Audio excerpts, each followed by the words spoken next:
You lie still, eyes closed, as the rhythm of your breath steadies in, out, soft, unhurried. The room is dim, but behind your eyelids, a vast universe stirs. It isn't made of stars or galaxies, but of you, of countless tiny worlds humming in harmony. Every cell within your body glows with quiet purpose, each one a vessel of life's memory, whispering the same sacred code that has flowed through existence for billions of years. You begin to sense it, the gentle pulse beneath your awareness. It's not the heartbeat you can feel, but something smaller, quieter, deeper. A molecular hum, the vibration of molecules, weaving and unweaving, the constant movement of atoms building and rebuilding the story of you. You imagine shrinking down, smaller and smaller, until your world is no longer made of air or sound, but of fluid and light. Now, you are floating through the architecture of your own being. Around you stretch vast networks, shimmering filaments connecting one world to another. These are your cells, tiny, perfect spheres of life, each one a bustling city sealed within a membrane of possibility. Inside, the air glows softly blue, filled with the murmur of molecules in motion.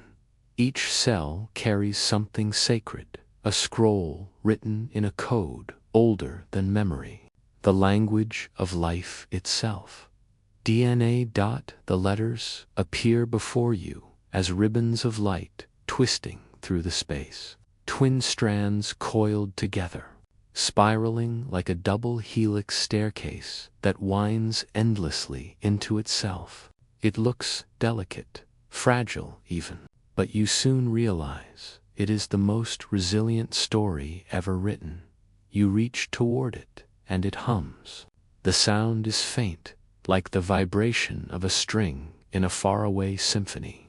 Every rung of that spiral ladder is a word, or perhaps a letter, written in 4 simple tones: A, T, C, and G, adenine, thymine, cytosine, guanine, just 4 letters.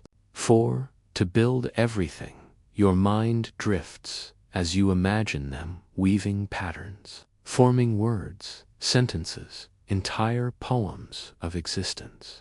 The arrangement of these letters determines the shape of your eyes, the texture of your hair, the rhythm of your heart. They tell your cells how to grow, when to rest, when to divide.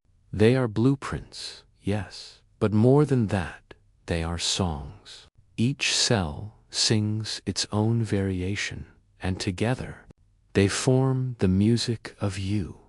The air vibrates softly as you move deeper along the spiral, tracing the invisible current of evolution that stretches backward through time. You are not just you. You are also the whisper of ancestors, the echo of countless generations of life that came before.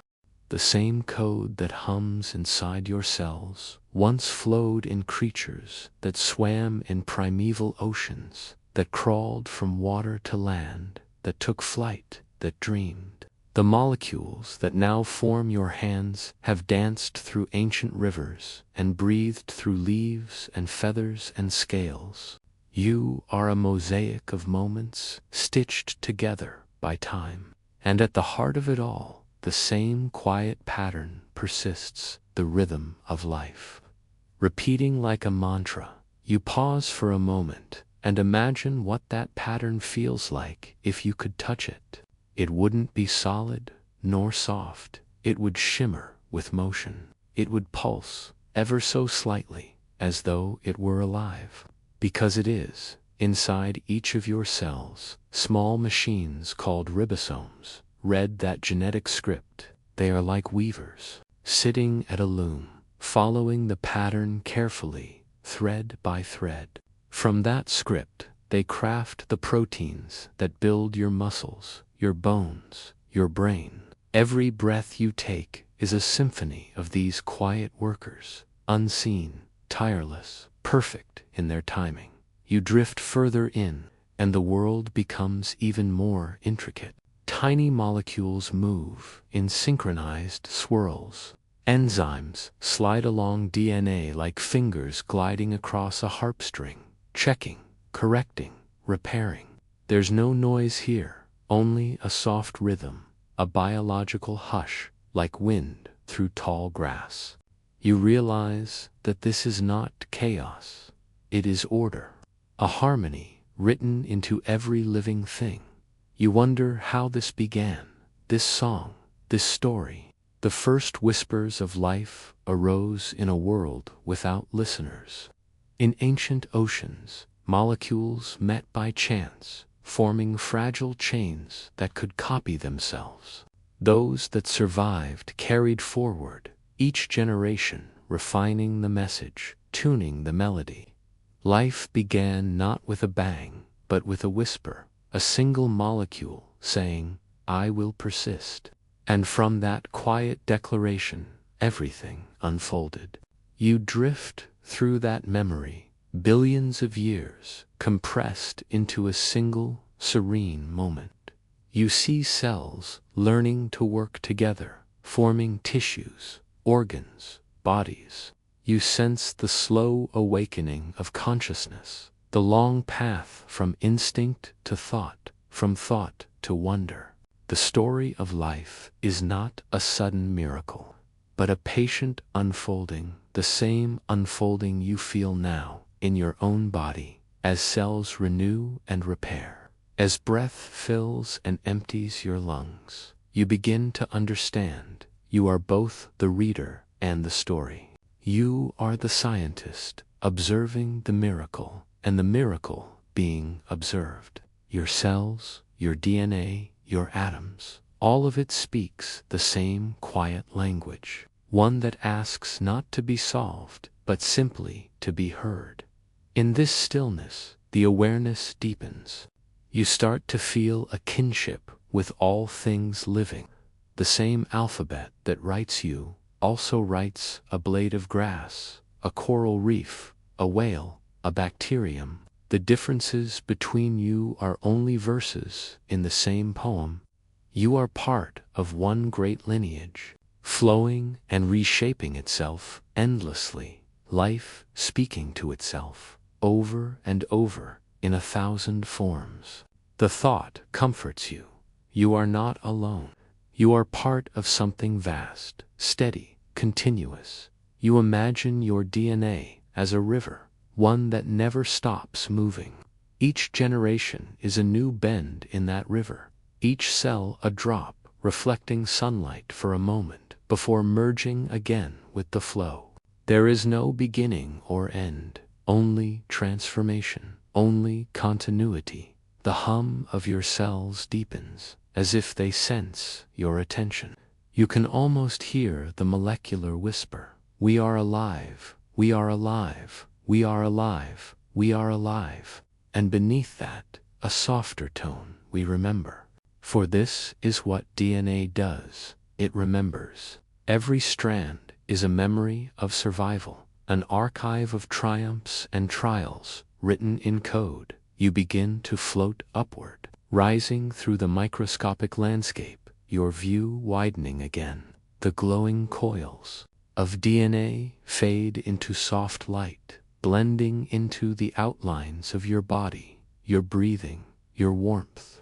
The boundary between the molecular and the human dissolves, until it feels like one continuous space, a universe both microscopic and infinite, pulsing with quiet awareness.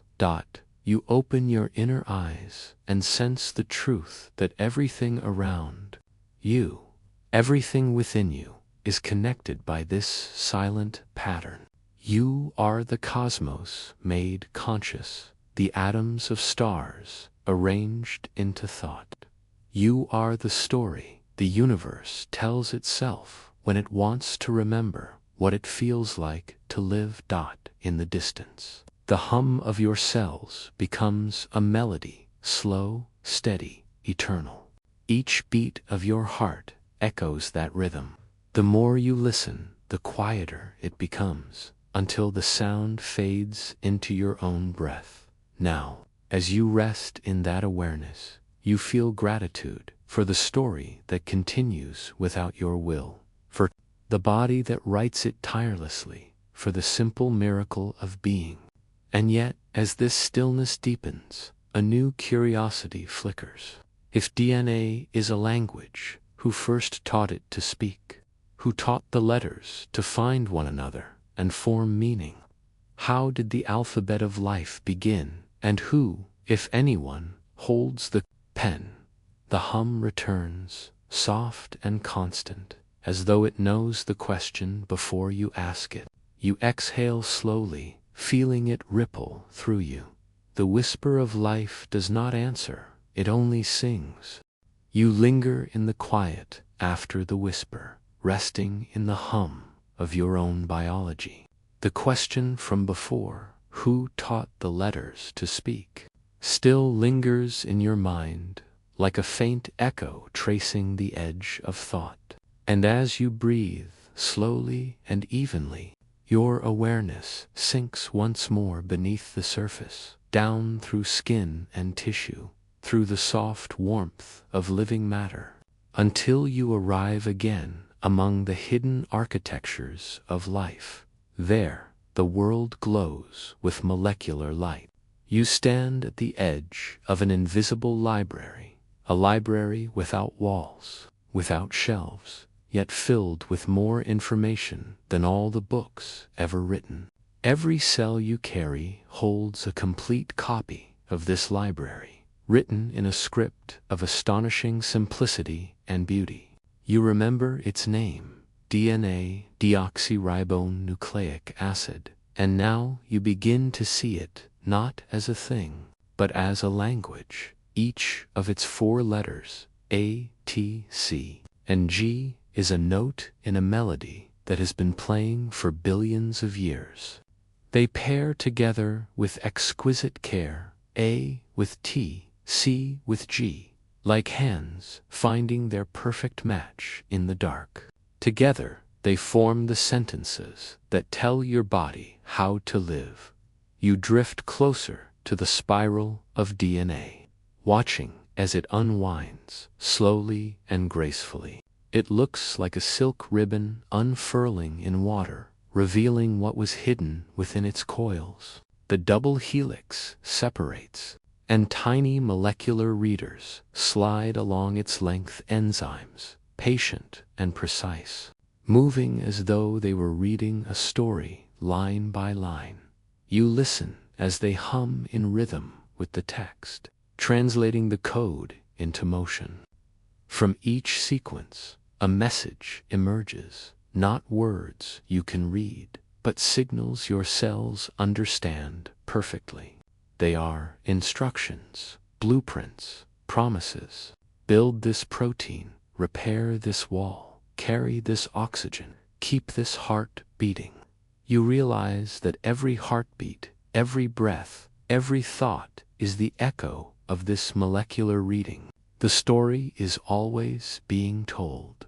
You follow one of the messages as it leaves the nucleus of the cell, a soft, glowing thread of RNA carrying the instructions outward. It weaves through the cytoplasm like a golden stream until it reaches a waiting structure, a ribosome, the translator. Here, the language changes form. The message becomes movement, sound becomes structure. A chain of amino acids begins to assemble, each one drawn by the magnetic pull of the code's rhythm. They fold and twist, forming the intricate shapes that make up life's machinery. It is poetry turned to flesh, meaning translated into motion. You drift higher, watching countless cells performing this same act of translation, billions of them, all across your body, in perfect silence. Each cell holds the same code, the same instructions, yet not all read the same pages. Some cells open the chapters for building neurons, others the sections for blood, for skin, for bone. They choose their stories carefully, like musicians selecting which notes to play from a vast composition. This choice, this selective reading, is what makes you whole. Your eyes and your heart, your lungs and your fingertips, all arise from the same text. It's the interpretation that gives them difference, the reading that gives them form. You begin to wonder who decides which page to open, who tells a cell, you shall become part of the heart, or you will be the skin that senses warmth. The answer floats gently in the silence. No one commands. The code listens to its environment. Chemical signals ripple through you like tides, guiding the interpretation of the script. The code is not fixed. It responds. Temperature, light, nutrients, even thought, all shape the way your cells read their DNA. Life, you realize, is not a static book written long ago. It is an ongoing conversation between the script and the world. Each cell whispers, "What should I become?" And the body answers, softly, through its chemistry and its needs. You smile at the thought. Your entire being is built not only on information, but on listening. The DNA does not speak alone. It listens to you, to your surroundings, to life itself. In that awareness, the concept of a gene becomes clearer. A gene is not a rigid command, but a phrase within this vast story, a passage that can be read in different ways, depending on the tone of the environment. Some genes are read loudly, like bold sentences that define structure. Others are whispered faintly, their meaning subtle, shaping the rhythm more than the form. You remember that scientists once thought DNA was destiny, that these letters determined everything about who you are. But now you see the truth is more delicate. Genes are guides, not dictators. They hold possibilities, not certainties. Your choices, your experiences, your environment, all these things can change which parts of the code are read and which are left sleeping. Even silence has meaning. You think of how music can change with the same notes rearranged, the same letters, new emotion. Your DNA is like that, the same 4 letters composing symphonies of difference. Every species on Earth uses this same alphabet, yet the melodies are infinite. You imagine the code stretching across life, from the tiniest microbe to the tallest tree, from a child's laughter to the sweep of a whale's fin, all of them speaking variations of the same language, a universal grammar of existence. And you, listening now, are both author and audience. You drift through a vision of this shared language. You see forests glowing faintly with molecular poetry, oceans shimmering with phrases of plankton and coral, the night sky reflected in the symmetry of a cell's spiral. Everything speaks not in words, but in patterns. You can almost hear it, the music of evolution itself, weaving new lines over time. Mutations, small, random changes in the code, act like improvisations, adding new verses to the song. Some fade, some stay, and some change the melody forever.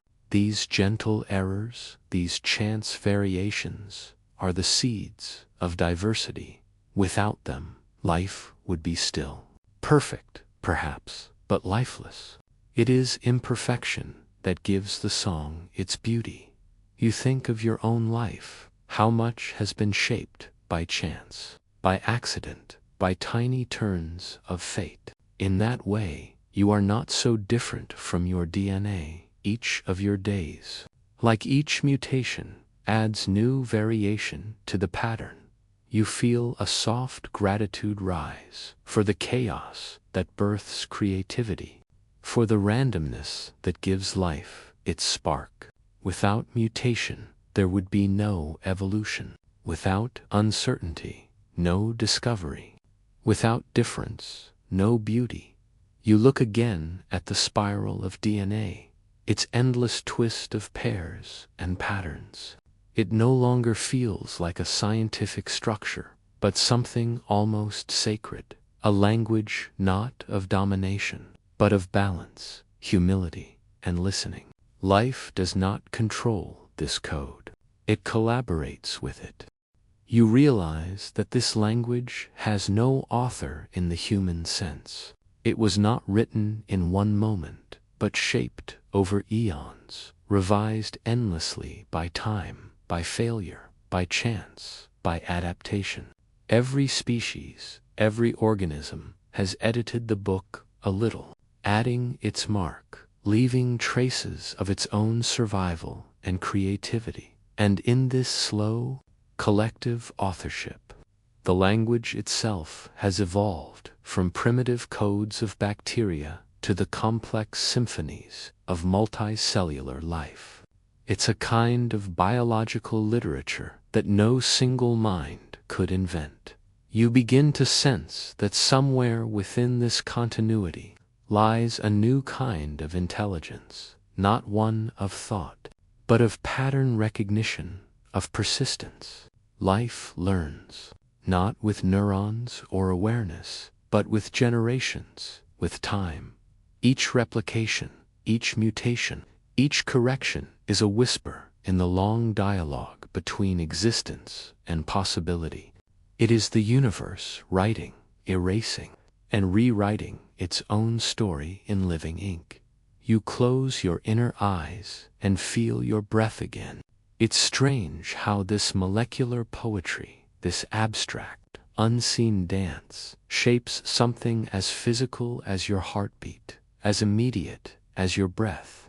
You exhale slowly, and the air feels lighter, as though the world inside and outside you are synchronized. Somewhere deep within, the code continues its rhythm. The cells copy their letters, check their spelling, pass on their knowledge. A living manuscript, continually revised. You realize something tender and profound. Every human is a temporary chapter in the same vast book. Our lives may be brief, but the story we carry has no end. It moves forward from cell to cell, from generation to generation, always speaking the same 4 letters in infinite arrangements. We are not separate stories. We are sentences in the same paragraph of life. The thought brings you peace, because if life is language, then death is not erasure, it is punctuation. A pause between sentences, a space that allows meaning to breathe. You linger in that silence, sensing that something new is waiting, a discovery that began not in your own body, but in the simplest of beings. Tiny creatures, ancient and small, who first learned to remember their enemies by writing them into their code. A form of biological memory, a way of defending, learning, and passing knowledge forward. You feel the hum of this new idea stirring, like the beginning of another melody. The language of genes, it seems, has more than one dialect. Some cells use it not only to build, but to remember. You lean toward that thought, letting it draw you closer, your breath deep and slow. The vision of your DNA fades into the image of something older, microscopic, and alive. A single bacterium floating in the ancient ocean, facing a viral invader, choosing to survive, and in doing so, inventing one of nature's greatest tools. The story of memory is about to begin. You drift deeper into time, beyond your own body now, beyond the familiar scale of cells and tissues. The pulse of your DNA fades into the distance, replaced by a fainter rhythm, ancient, patient, older than multicellular life itself. The light around you softens, dissolving into a mist of blue and green. And in that haze, a world appears, not of forests or skies, but of water. Warm, mineral-rich, timeless water. You are floating in an ancient sea for billion years before your own breath. No plants sway here, no animals stir. The world is silent but alive, teeming with invisible creatures, each no larger than a dust mote, yet each carrying within it the same shimmering alphabet of existence. These are the first storytellers, the microbial keepers of memory. You draw closer and see them, bacteria drifting gently in the current, dividing, growing, surviving. They seem simple, tiny spheres, rods and spirals, but their simplicity hides an astonishing intelligence. Not an intelligence of thought, but of adaptation. For these ancient beings have no eyes, no ears, no awareness, yet they know how to endure. They learn without learning, remember without mind, and now you begin to see how one bacterium, luminous and trembling, floats in front of you. It is quiet, carrying within it a small world of chemical machinery, tirelessly at work. But then something changes. From the surrounding water, a shape darts closer, angular and alien. It is a virus, a bacteriophage, a strange creature made only of protein and code. It moves like intention itself. The virus lands on the bacterium's surface, attaching with its sharp, geometric legs. Then, in a single fluid motion, it injects its own genetic material, a thin thread of DNA, into the unsuspecting cell. The virus has no will, no malice. Its purpose is only to copy itself. And yet, what follows feels almost tragic. The bacterium's peaceful machinery is taken over. Its ribosomes, once dedicated to sustaining life, now churn out copies of the invader. 1 becomes 10, 10 become 100, until the tiny cell can hold no more. With a soft ripple, it bursts. 100 new phages are released into the sea. You watch this silent war play out across the microscopic world. It is relentless, but not hopeless. For even here, evolution learns to remember. Among the survivors, one bacterium drifts differently, slower, thoughtful, if such a word could apply to something without thought. When a virus attacks it, the cell's machinery does something extraordinary. Instead of succumbing, it captures a small fragment of the viral DNA, just a few letters from its deadly code, and stores them deep within its own genome. It keeps this fragment like a photograph, a souvenir of survival, and in doing so, it creates memory. You look closer and see where the fragment is stored, in a section of the bacterial DNA arranged in repeating patterns. Between these repeating sequences lie the fragments of viral invaders, each one a record of a past encounter. Scientists, billions of years later, would give this pattern a name: CRISPR, short for clustered, regularly interspaced short palindromic repeats. But here, in this ancient ocean, it is simply the bacterium's diary, a record of its struggles and triumphs, written not in ink, but in nucleotides. When the same virus returns, the bacterium is ready. From the stored fragment, it makes a matching guide, a piece of RNA that carries the memory of the invader's code. The cell then pairs this guide with a special protein Cas, the molecular blade. Together, they patrol the inner sea, scanning for any sequence that matches the old thread, and when they find it, the Cas protein locks onto the viral DNA, guided by the RNA's memory. Then, with delicate precision, it cuts a single, silent snip. The invading code is destroyed before it can harm the cell. The bacterium lives. You hover in awe, watching this invisible ballet: memory, recognition, action, all performed by molecules. It is the earliest immune system, born not from thought, but from necessity. A defense not written in instincts or reflexes, but encoded into the very language of life.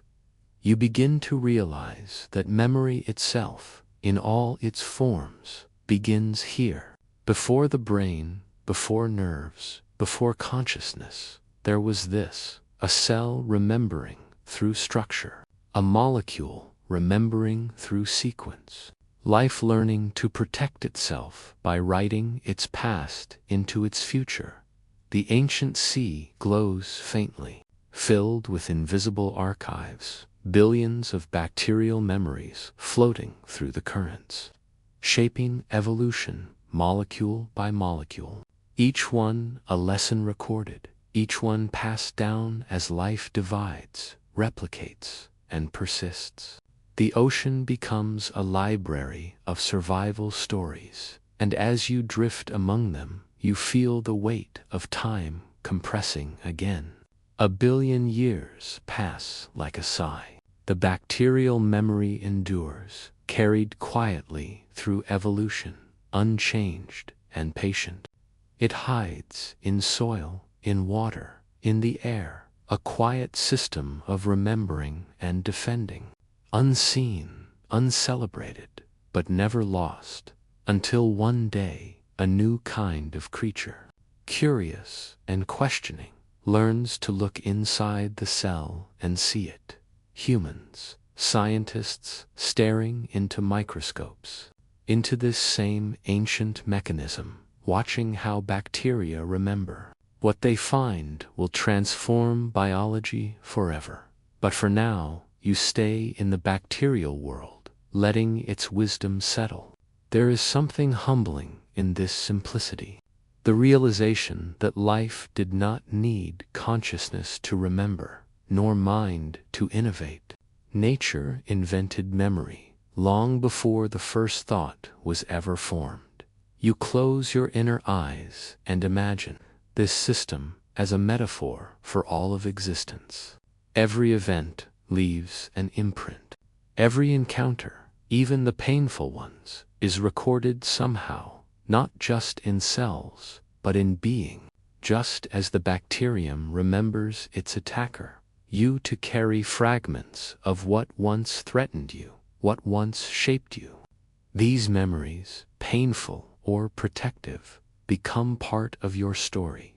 They become part of your code. And just like CRISPR, you have your own Cas, the blade of awareness, cutting away what no longer serves you. You keep what strengthens you. You release what harms. The biology of survival mirrors the psychology of growth. In that realization, you feel a quiet kinship with the bacteria, simple, enduring, adaptive. Both you and they write your histories in code, revising the script of life as you go. Both you and they transform memory into resilience. The vision shifts. You are floating again, this time above a modern laboratory bathed in pale light. On a table, a petri dish glimmers like a small moon. Within it, bacteria grow, E. coli, familiar descendants of those ancient storytellers. And above them, a scientist watches through the lens of a microscope, unaware that she is looking into a time machine. She sees the repeating sequences, the strange palindromic patterns that puzzled microbiologists for decades. Why would a bacterium carry fragments of viral DNA within itself? Why would it hold onto pieces of its own enemies? The question seems paradoxical, yet, as she studies the pattern, understanding dawns. This is not random. This is design, natural design, born from survival. CRISPR is a molecular memory, a biological notebook, a weapon built from wisdom. And here, in this moment of discovery, something extraordinary happens. The quiet mechanism of bacterial defense, unchanged for billions of years, becomes visible to human thought. For the first time, the memory of a microbe speaks to the mind of a scientist. And in that meeting, a bridge is built from nature's slow evolution to human intention. You sense that this is where the quiet revolution begins. A tool will emerge from this ancient defense, one that allows us not only to understand the language of genes, but to edit it. The scissors of life itself, borrowed from bacteria, will soon be held in human hands. You take a slow breath. There is awe, but also responsibility. For with every new discovery comes the question of balance. How to use what we've learned without forgetting where it came from. You look back once more at the microscopic world, a universe of small lives. Still at work, still remembering, they have no idea that their ancient system of survival will one day help humans cure diseases, alter crops, and even rewrite heredity. They know only what they have always known. To endure, to adapt, to remember. The sea around you shimmers with this simple wisdom. Every molecule seems to whisper it. Memory is life's greatest defense. To remember is to survive. You drift upward again, rising through time, through layers of history and discovery.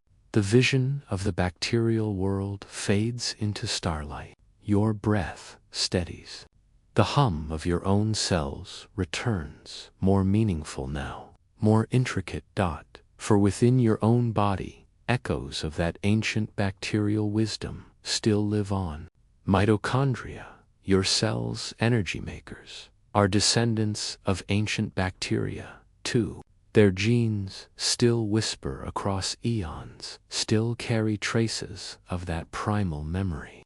You are not just the product of human DNA. You are an echo of microbial resilience, a symbiosis of ancient worlds. As you float in this awareness, the stars above you begin to blur into spirals, their shapes resembling the double helix once more. The memory of life, it seems, is written everywhere, in the smallest cell and in the farthest galaxy. Patterns repeat. Stories endure. You take one final deep breath. The sea, the bacteria, the scientists all merge into one continuous thought, that knowledge itself is memory passed forward, reshaped by curiosity and compassion. The world fades into calm darkness, and in that stillness, a new sound begins to emerge, faint at first, like a heartbeat echoing in the distance. The sound of molecular scissors, CRISPR's blade, moving with delicate precision. Soon, you will see how this natural defense became a human tool. How the quiet bacterial memory gave rise to a new kind of creation, one that can heal or harm depending on the hands that hold it. The memory of the sea still hums softly beneath you, its ancient whispers fading like dreams at dawn. You drift upward through eons, through invisible layers of time and discovery. The microbial world recedes into the background, and a new light begins to form, colder, clearer, more deliberate. It is the light of human curiosity. The scene sharpens. You find yourself in a quiet laboratory, somewhere on Earth, though it could be anywhere. White walls, a hum of machines, a faint scent of ethanol and morning coffee. Glassware gleams under fluorescent lights, and in the center, a scientist leans over a microscope, eyes steady, hands gentle. The world has changed, but the question is still the same. How does life defend itself? How does memory become mechanism? On the glass slide beneath the lens, small bacteria float, descendants of the ancient storytellers you just met. They look ordinary, but within them, something extraordinary hums. The CRISPR system, still protecting, still remembering. A molecular guardian that has survived the rise of continents and the birth of stars. You watch as the scientist peers closer, tracing the repeating patterns of DNA. The mysterious sequences, first seen decades ago, short palindromic repeats, separated by strange fragments that don't seem to belong. These fragments, they later realize, are viral, remnants of past infections, genetic scars, and next to those scars lie the Cas genes, the makers of the scissors. Cas, CRISPR-associated proteins, nature's precision tools, honed by evolution, not to destroy life, but to protect it. The scientist runs her hand through her hair, puzzled yet inspired. If bacteria can recognize and cut invading DNA, could humans harness this same mechanism, not for defense, but for design? Could we use nature's own scissors to rewrite the code of life itself? You drift closer, as if drawn by curiosity itself. The air hums faintly, alive with invisible sequences and possibilities. A thought, simple yet seismic, begins to take form, not in one mind, but across many, across the world. In different laboratories, researchers are tracing the same pattern. Their discoveries begin to converge, like rivers meeting the ocean of understanding. The French discovery in the early 2000s. At the Institut Pasteur in Paris, scientists studying bacteria notice something strange. When they delete certain genes, the Cas genes, the bacteria lose their ability to defend against viruses. When they restore them, the defense returns. The conclusion is clear. Cas proteins are the bacterial guardians. But how do they know what to cut? The answer, they realize, lies in the CRISPR array, those small RNA guides copied from viral memories. Together, the CRISPR RNA and Cas form a complex, a guide, a memory, and a tool. It is an orchestra of molecules. And Cas is the conductor. Cas9, the molecular scissorsome, all Cas proteins. One stands out, Cas9, small, elegant, and astonishingly precise. It doesn't just cut DNA. It knows exactly where to cut, following the RNA guide like a key fitting into a lock. Imagine, for a moment, the molecule at work. Cas9 drifts through the cell's interior, carrying a small strand of RNA that remembers a viral invader's sequence.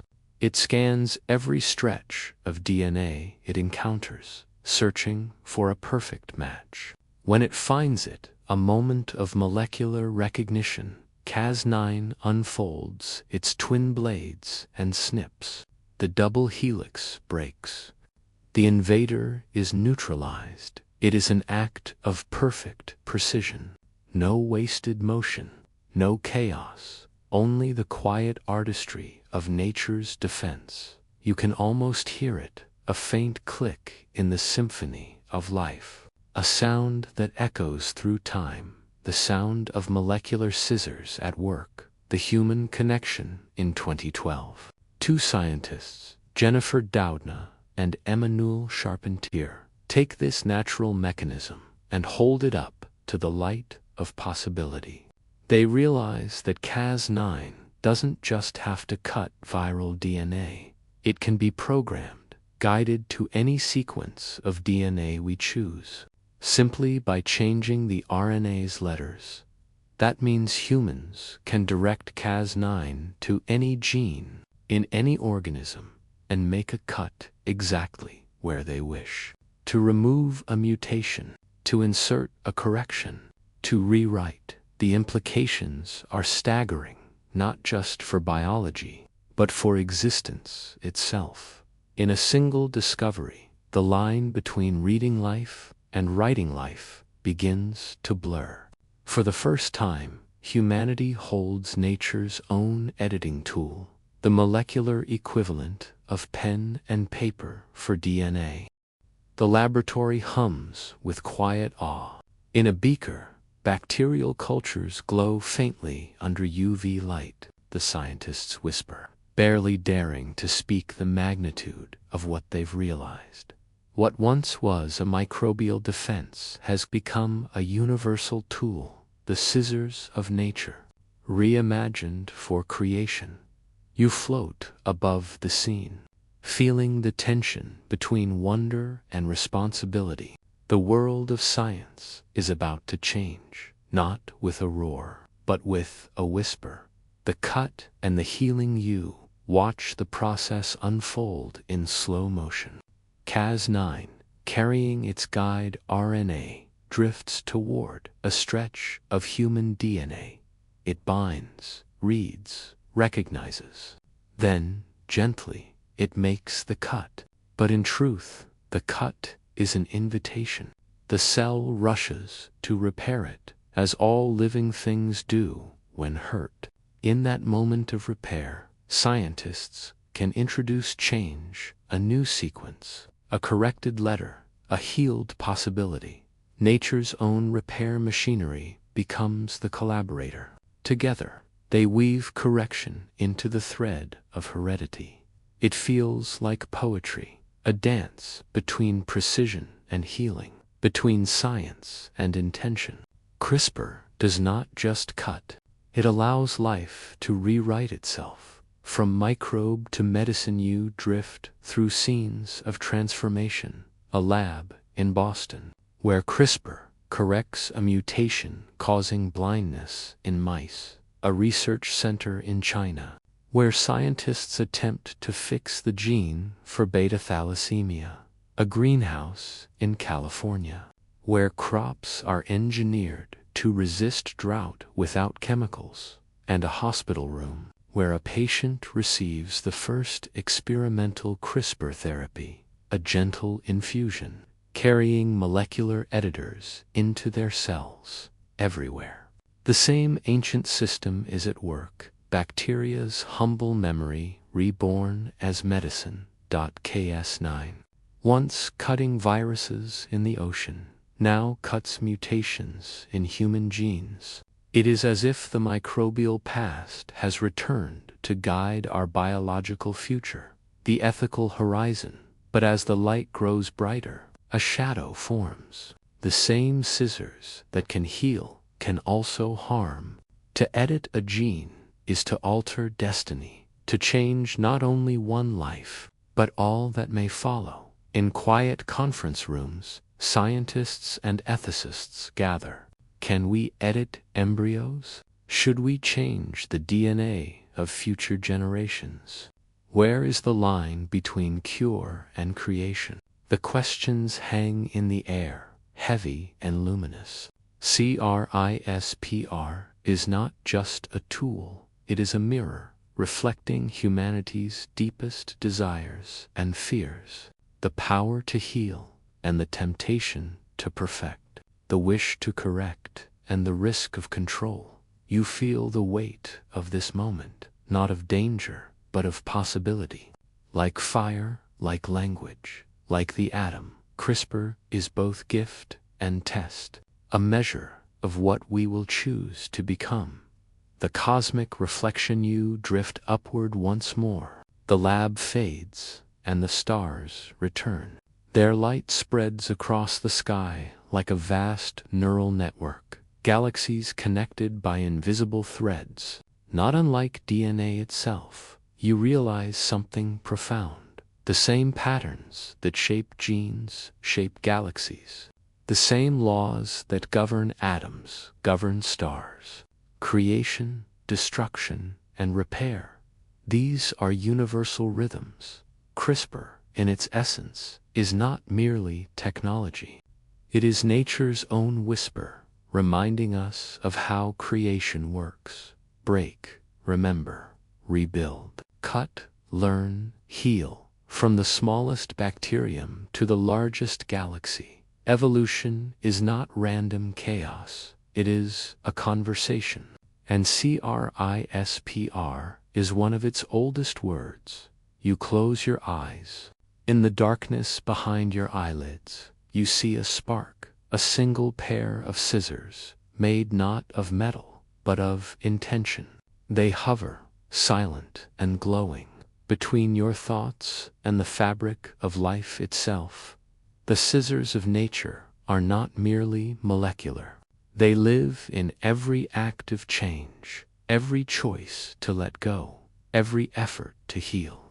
To edit DNA is one form of transformation. To edit the self is another. In both, the same truth holds.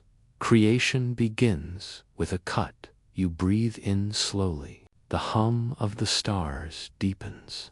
Somewhere, in a lab, a scientist watches a DNA strand cleave and mend. Somewhere, in your own mind, an old thought dissolves to make room for something new. The scissors of nature move quietly between both worlds, the molecular and the human, shaping not only genomes, but consciousness itself. The night sky folds around you like a warm blanket.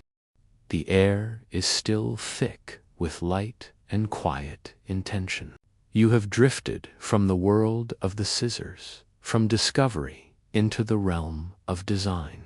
The laboratory hums softly around you, the heartbeat of a new era pulsing through the circuits of machines and the slow rhythm of human wonder. Somewhere, beneath the microscope, a strand of DNA unwinds like a ribbon of starlight. You lean closer, feeling its quiet pull. Each twist of the helix is a word in an ancient story, the script of life, written and rewritten across billions of years. Now, for the first time, that story can be edited. You remember the gentle cut of Cas9. The precise snip that began it all. But the cut itself was only the beginning. It was never about destruction. It was about revision. Like a poet returning to a draft, nature allows us to revisit what time once wrote.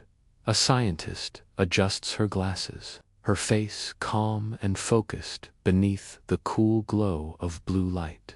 Her screen shows a DNA sequence, thousands of letters scrolling endlessly. A, T, C, G, a quiet alphabet of creation. She pauses, her cursor blinking over a mutation, one misplaced letter among billions.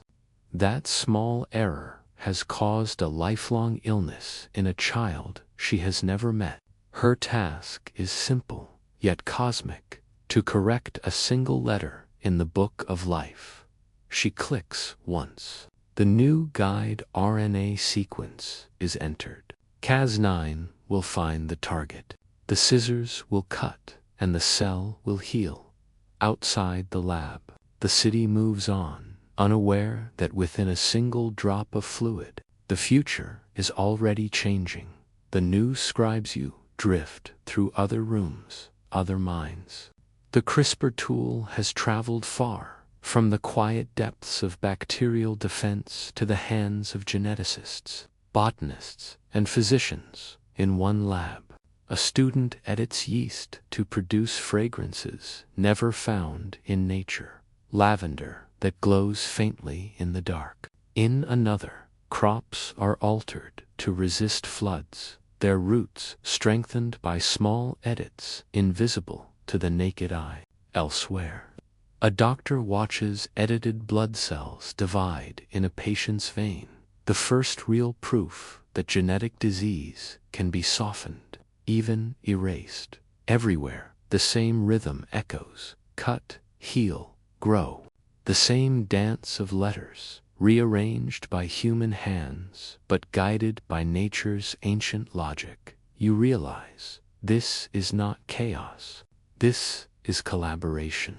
The human mind and the microbial tool, co-authors in a story, written in silence. Genes as sentences. You float deeper into the metaphor. Imagine your DNA as a long sentence, 3 billion letters long, written without spaces, punctuation, or pause. Every gene is a phrase, every codon a syllable. And CRISPR, CRISPR, is the editor's pen. When the pen finds an error, it pauses, cuts, and rewrites with gentle precision.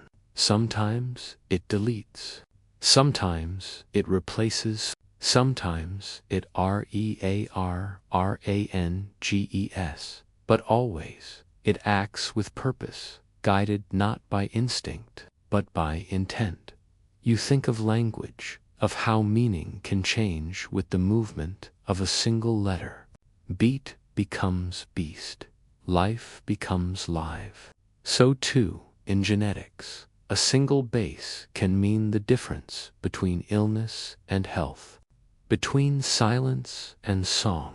CRISPR allows humanity to recompose the symphony of biology. One note, one edit, one repair at a time. The healing alphabet in hospitals across the world. This editing has begun to touch human lives. You drift gently from lab to ward, from science to story, in one room.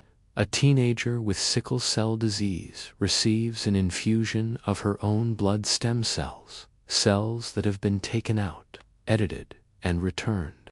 Inside them, CRISPR has silenced the gene that causes her red blood cells to twist painfully, out of shape. For the first time, her blood flows freely.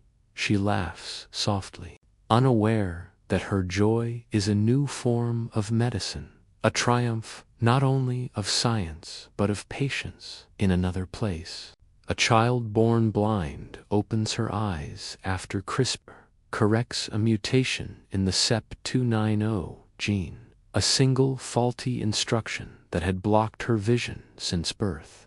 The first thing she sees is her mother's face, wet with tears and wonder. You stand there too, unseen, as the air shimmers with awe. The miracle is not supernatural, it is molecular, mechanical, precise. And yet it feels like grace, beyond cure, toward creation. But even as you drift among these scenes of healing, a new thought arises. If we can repair, can we also improve?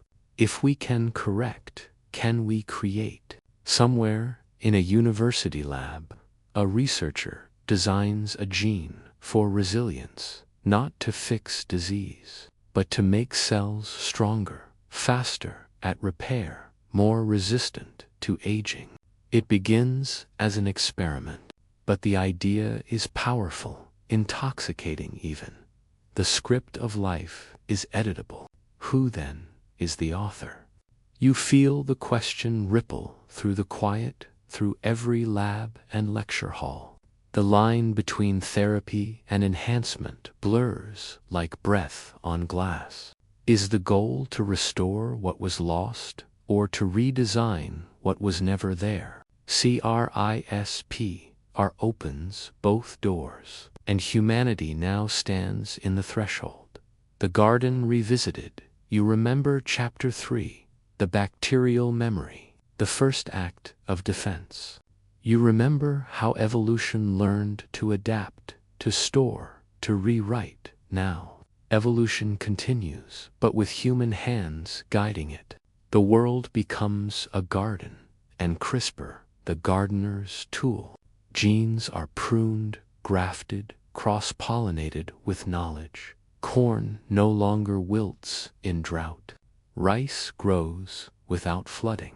Bananas resist the fungus that once threatened their extinction. The soil sighs in relief. But even nature seems to watch with wary patience, as if to ask, will you nurture wisely or overreach? Every seed edited is a choice, every alteration a ripple through ecosystems unseen.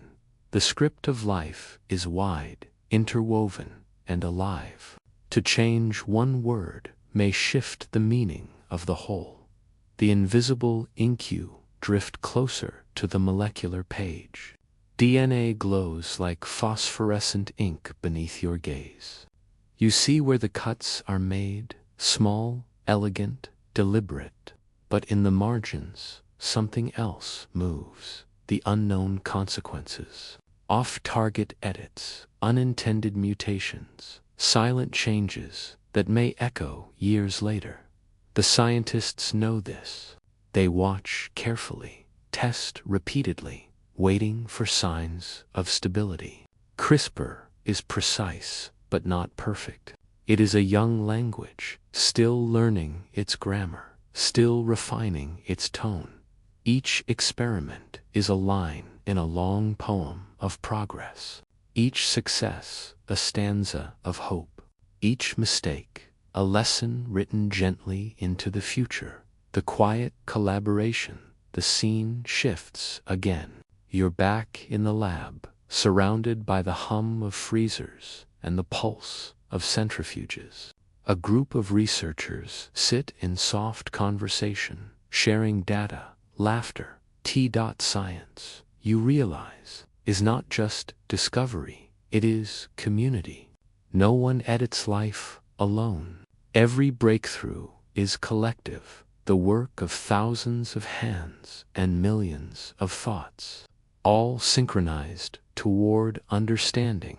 In their laughter, you hear the rhythm of collaboration.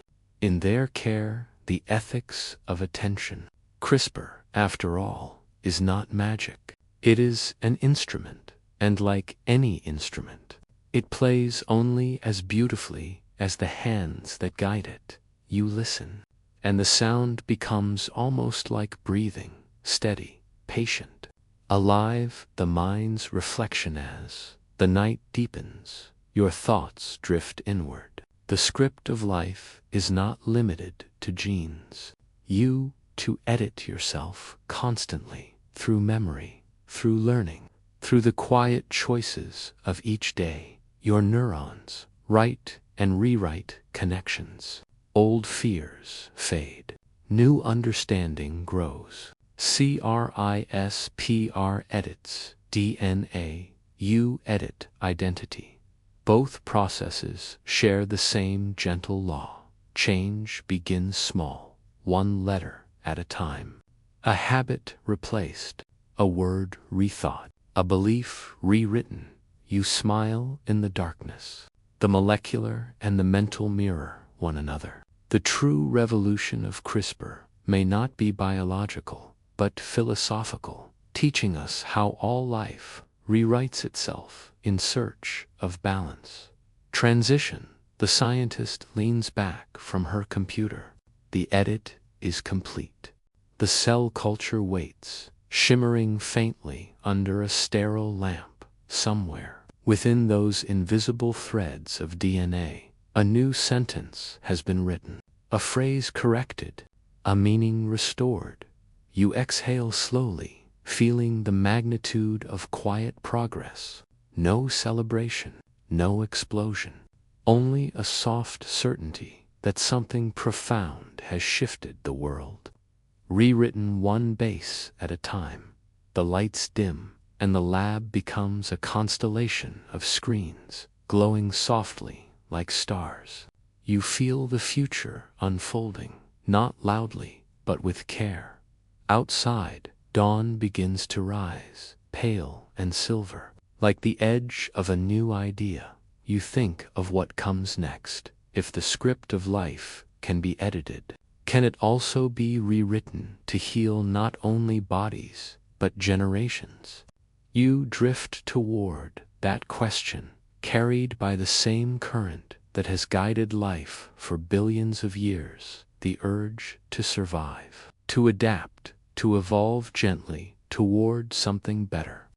The night feels warmer now, the air gentler, almost tender.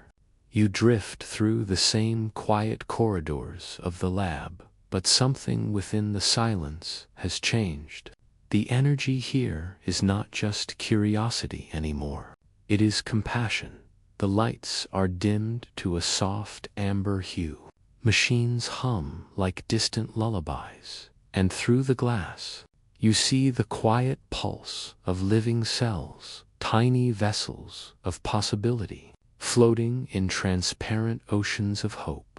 This is where CRISPR meets humanity, where discovery becomes devotion, where knowledge bends toward kindness. A gene's prairie peer into the incubator, a small box, warm and steady, like a mechanical womb. Inside, human cells divide gently, each one carrying a history written in DNA. Some of those histories contain errors, small, tragic typos in the book of life. One cell carries the mutation for sickle cell anemia. A single change, a single misplaced letter among 3 billion others. That one letter twists red blood cells into sharp sickles, making each heartbeat a struggle, each breath a negotiation with pain.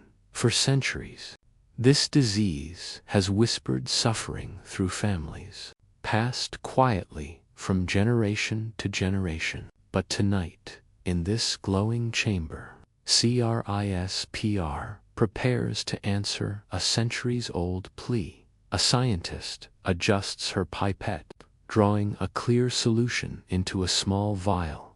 Within that fluid, Cas9 waits, a molecular artisan holding nature's own scissors. Guided by an RNA map, it knows exactly where to go, exactly which letter to change. As the edited cells begin to grow, you feel the shift, not just molecular, but moral. Something ancient is being rewritten, not the genome alone, but the story of what healing can mean. The first cures the world watches quietly, almost holding its breath. In 2019, the first patients receive experimental CRISPR therapy for sickle cell disease and beta thalassemia. Doctors remove stem cells from their bone marrow, edit them using CRISPR, and return them to the body, now carrying instructions to make healthy blood. At first, the results are cautious. Then they are astonishing. The painful crises stop. The blood flows freely. For the first time in years, patients begin to live without the constant shadow of pain. You imagine them stepping outside for the first time after treatment, the sky wide and forgiving, the wind cool against their face. Their bodies no longer betray them. Their blood no longer turns against itself. It feels miraculous, but it is not magic. It is biology, remembering how to breathe correctly again. The eye opens, you move through the vision of another healing. A dark room, silent except for the soft hum of a monitor. A child sits in a chair, her hands folded in her lap. She cannot see the nurse standing beside her, nor the mother clutching her hand. Her blindness is caused by a mutation in the CEP290 gene, a small disruption in the instructions that build the cells of the retina. Until recently, there was no cure, but now a tiny injection carries CRISPR directly into her eyes, not to cut randomly, but to carefully snip out the single defective letter and let the body repair itself. Days pass, then weeks. And one morning, light breaks through. The child blinks. The world floods back in shapes, color, her mother's face framed by tears and sunlight. no miracle, no divine hand, just the quiet precision of CRISPR, gently rewriting what once was closed.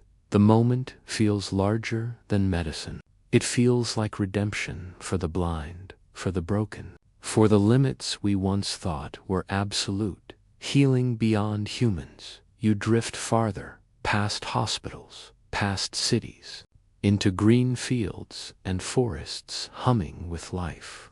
Scientists restore the American chestnut tree, once nearly erased by blight. They edit its genes to resist the fungus that killed its ancestors. The forests begin to whisper again with their old song in another corner of the world. Mosquitoes are edited to stop carrying malaria, a disease that has haunted humankind for millennia. One change in their DNA and millions of lives could be spared. The promise of healing expands beyond the individual, beyond the human, into the collective organism that is Earth itself. CRISPR, the one's microbial memory, now acts as a planetary physician, mending small fractures in the balance of life. The heart of the work, but not all healing is simple. You return to the lab, to the quiet exhaustion of those who labor over every experiment. A woman sits in front of her data, eyes tired, hair pulled back. The trials have not all succeeded. Some edits missed their mark. Some cells refused to grow. Failure in science is not loud, it is patient. It waits beside progress, whispering humility. CRISPR is powerful, but power demands care. Each attempt to heal must be balanced by restraint, each success shadowed by reflection. You feel the fatigue in the air, but also something stronger, faith. Faith in small victories, in precision, in patience, in process. She leans back and closes her eyes. Somewhere inside her, the same rhythm of persistence beats the rhythm that drives all life to repair itself, over and over again. The healers and the healed CRISPR is not a tool in isolation. It is a bridge connecting the invisible with the intimate. You see doctors speaking gently to families, explaining what gene editing means, not in jargon, but in stories. Your child's body, they say, has been given a new sentence to read, and this time, the words make sense. The patients nod, half understanding, but wholly feeling the hope that science rarely allows itself to express. Healing, you realize, is not only molecular, it is emotional. It is collective. When one person's genome is corrected, an entire lineage sighs in relief. Generations of suffering end quietly in a single-cell dish. With no applause, only gratitude. You feel it radiate through time, a chain of ancestors, whispering thank you across centuries, ethics of care. But even as light fills the horizon, a shadow remains. The power to heal is still the power to change. And change, no matter how pure, carries weight. Scientists pause often, gathering in circles to ask the hardest questions. If we can correct disease, can we also correct desire? Where does therapy end and design begin? CRISPR's promise is golden, but its edge is sharp. Every cut is also a choice, and yet, within those ethical hesitations, there is something deeply human, the acknowledgement that healing must not outpace humility, that progress is not progress if it forgets compassion. In this quiet, you realize the promise of healing is not simply what CRISPR can do. It is how gently we choose to let it, the universe of repair you, drift upward again. Past the lab, the hospital, the earth, the stars return, shimmering like microscopic cells of the cosmos. Somewhere out there, even galaxies break and mend, their spirals torn by gravity, their light reborn in supernovas. Repair, it seems, is not unique to biology. It is a law of existence. The universe edits itself constantly. Cut, realign, recreate. CRISPR is only one reflection of that cosmic impulse. A local dialect of the universal language of renewal. You see it now clearly, the same principle guiding atoms, stars, and cells, the desire to persist through imperfection, healing as harmony. The music of biology begins to play softly again, a low, luminous hum beneath your thoughts. It is the sound of equilibrium, of the body remembering balance. CRISPR does not impose change. It listens, learns, and aligns with what the body already knows, how to heal itself. You imagine your own cells glowing faintly in your veins, each one whispering the same silent mantra: repair, renew, restore. Healing is not only an act of science, it is an act of rhythm, a song the body has always sung. CRISPR simply hands it a clearer note. Transition. The lab lights dim completely now. Only the incubators remain lit, tiny suns of possibility in the quiet dark. You feel peace settle over everything. The machines, the glass, the hands of the scientists. CRISPR's promise is not loud, not grand or heroic. It is slow, molecular, humble, a promise kept one cell at a time. You close your eyes, feeling the same process echo softly within your own mind. Old pain replaced by understanding, old patterns rewritten with care. This is healing, both biological and spiritual.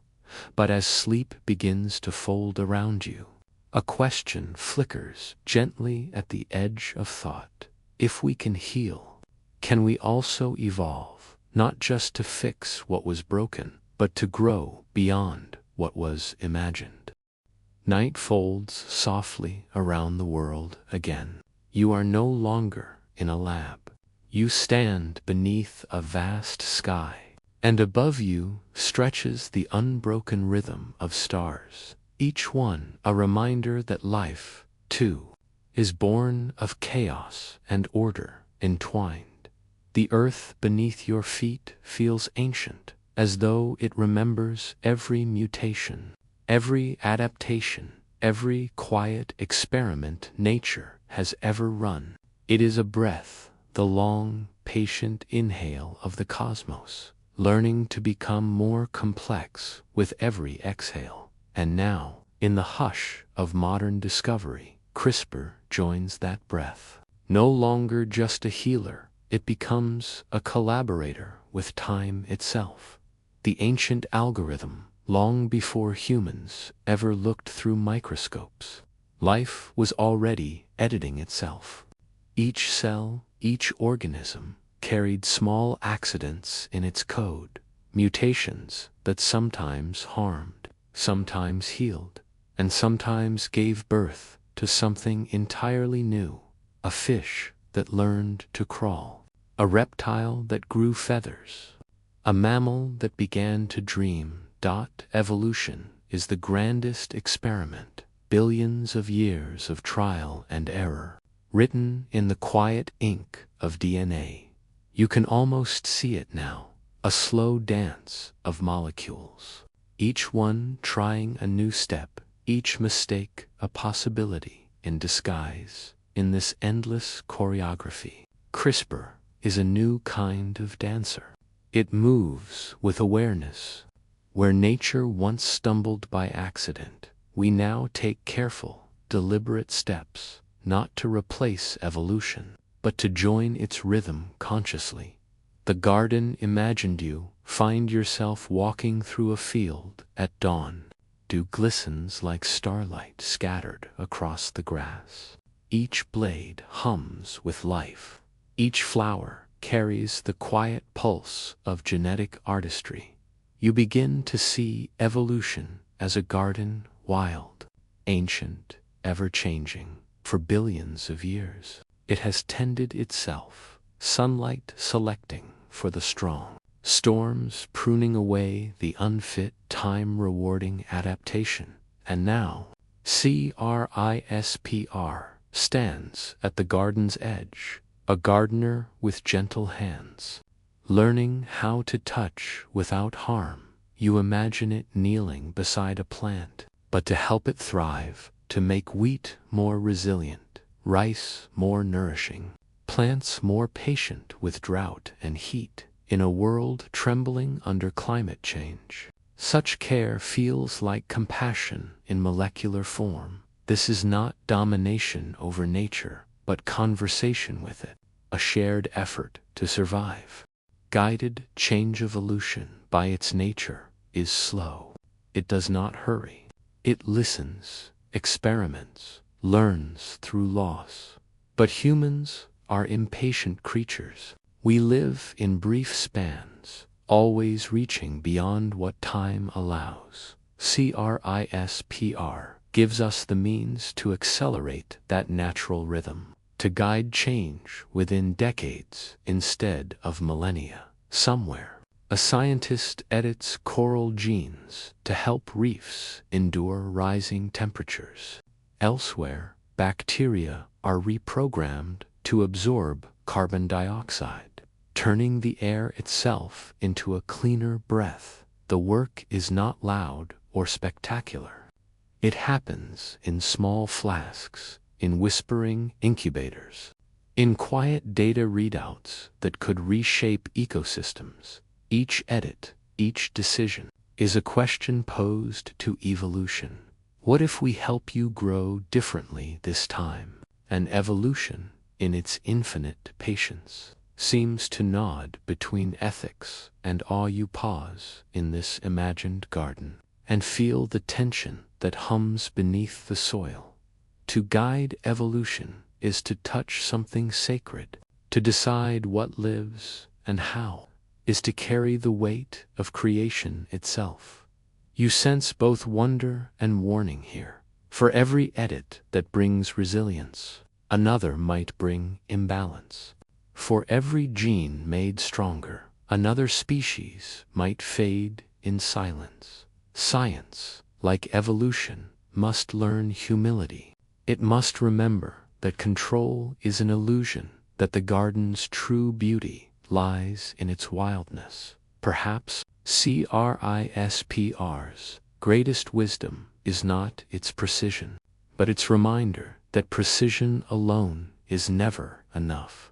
We must cultivate not just genomes, but gentleness, the mirror of time. As you walk farther, the garden begins to shift. Plants become patterns, patterns become spirals, spirals become galaxies. You realize you are moving through time itself, watching life's great experiment unfold, from simple RNA strands to cells that learned to remember. Two organisms that dreamed, two humans who could rewrite the code that birthed them. It is humbling. You are both the result and the continuation of evolution, a link in an endless genetic conversation. And now, with CRISPR, the conversation has changed tone. It is no longer only nature speaking to itself. It is you listening, responding, joining the dialogue with care. You are evolution, made aware of its own reflection, echoes in the microcosm inside your body. Evolution continues, even now, not across centuries, but in seconds. Your immune system edits itself each day, learning, adapting, reshaping its defenses. Your microbiome evolves with every meal, every breath, every hour of rest. CRISPR was born from that same microbial intelligence, from bacteria that learned to record viral memories and use them to defend themselves in the future. It's poetic, isn't it? That the tool now reshaping life was itself born of life's instinct to survive. Every edit we make is not a rebellion against evolution, but an echo of it, a continuation of nature's own method, made conscious, made careful. New branches of being you pass a grove of trees, each one shimmering faintly with possibilities. One tree grows fruits that can cure deficiency. Another filters toxins from the air. A third glows faintly, a natural lantern born of genetic fusion between plant and firefly. It is not fantasy. These are real experiments, genes shared between species, boundaries softening in the name of adaptation. It may sound like creation, but it is more like collaboration. CRISPR does not invent new life. It listens to what already exists and rearranges the conversation. You imagine a world where evolution is guided not by dominance, but by empathy, where humans act as stewards, not sculptors, where each change is made with reverence, a gardener's hand, not a conqueror's. The long view you sit now by a quiet stream in the garden. The water mirrors the stars above. They seem closer than before, perhaps because evolution, at its heart, is a cosmic act. From stardust came molecules. From molecules came cells. From cells came consciousness. And from consciousness came tools like CRISPR, which now turn back to look at their origins with awe. It feels circular, a loop of curiosity closing gently on itself. The question is no longer whether we can shape life, but how we choose to do it. Every edit is a ripple in this stream flowing outward through generations unseen. And as you watch the ripples fade, you realize the true art of evolution may not be in the changing, but in knowing when not to. The whisper of the future. The garden fades slowly into mist. You hear faint voices, scientists, poets, philosophers, all wondering what tomorrow will bring.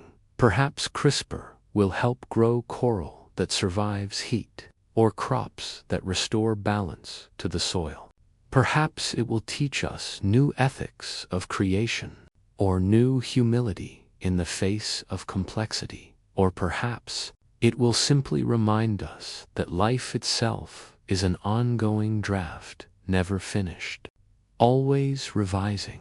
You close your eyes and feel the world breathe. Evolution has always been editing. Now, with CRISPR, you are finally aware of the pen in your hand.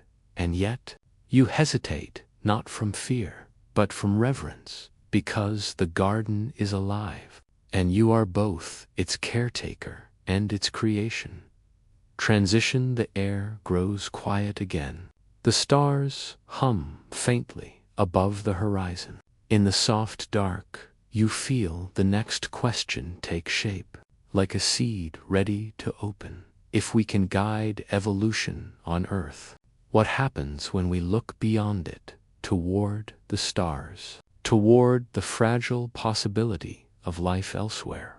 You exhale slowly, letting that question settle into your dreams. The garden fades, the sky deepens.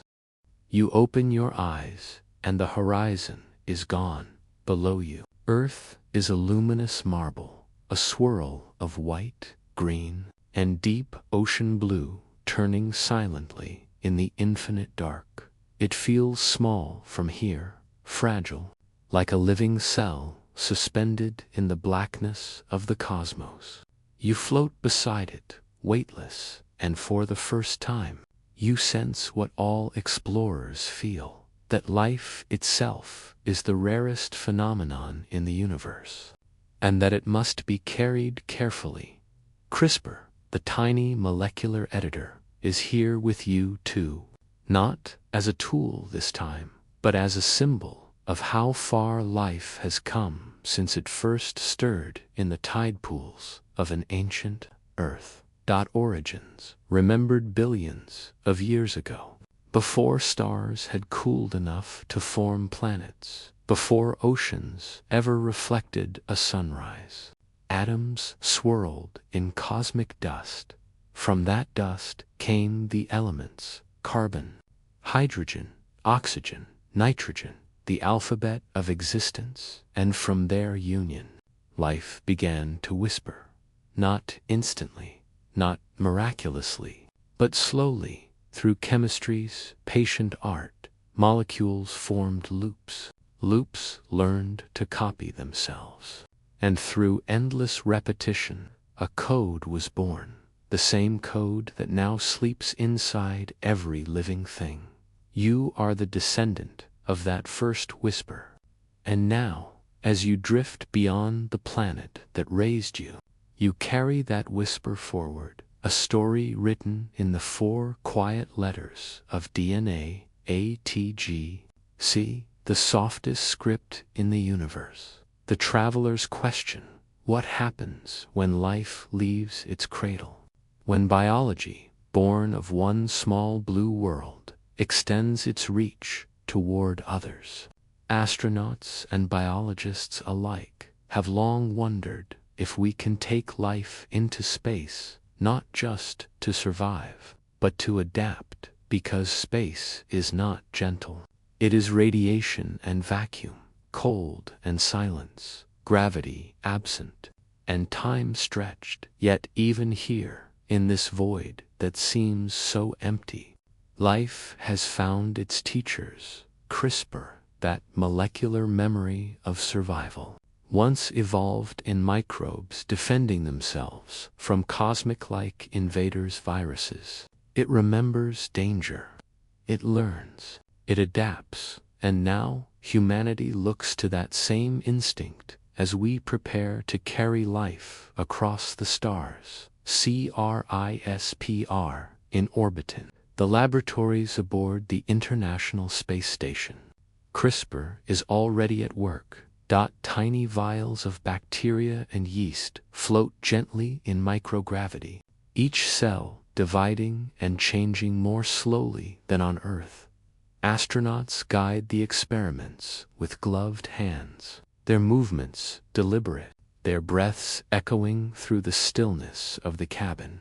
They are testing how DNA behaves in space, how repair mechanisms falter under radiation, how mutations accumulate in the absence of gravity. CRISPR allows them to edit genes mid-orbit to see how cells respond, to simulate evolution's own experiments in the stars. It is the smallest act of creation in the most infinite of places, a reminder that even here, in the silence beyond atmosphere, life continues to learn, to rewrite, to persist.